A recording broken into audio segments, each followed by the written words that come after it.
இன்றைக்கான டே என்னோட சூப்பரான பிளாக் காஃபி வித் ஹனியோட ஸ்டார்ட் ஆகிடுச்சு. குடிச்சு முடிச்சுட்டு கடகடன் ஒர்க் எல்லாத்தையுமே பார்க்க ஸ்டார்ட் பண்ணிட்டேன்.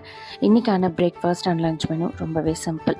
லஞ்ச் மெனு பார்த்தீங்கன்னா 1 பாட் மீல் ரச சாதம், பொட்டேட்டோ ஃப்ரை. பிரேக்ஃபாஸ்ட்டுக்கு சூப்பரான கிறிஸ்பி வீட் ரவா தோசை, தொட்டுக்க கார சட்னி தான்.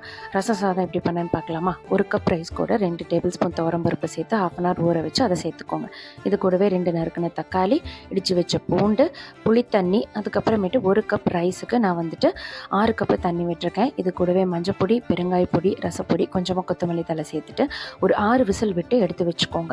இப்போ நல்ல கன்சிஸ்டன்சியில் இருக்கும். அப்போது தாளிக்கிறதுக்கு ஒரு கடாயில் கொஞ்சமாக எண்ணெய் இல்லைனா நெய் சேர்த்துட்டு கடுகு, சீரகம், அதுக்கப்புறம் கருவேப்பிலை, காஞ்ச மிளகாய் தாளித்து கொட்டி கிளறினீங்கன்னா சூப்பரான ரச சாதம் ரெடி.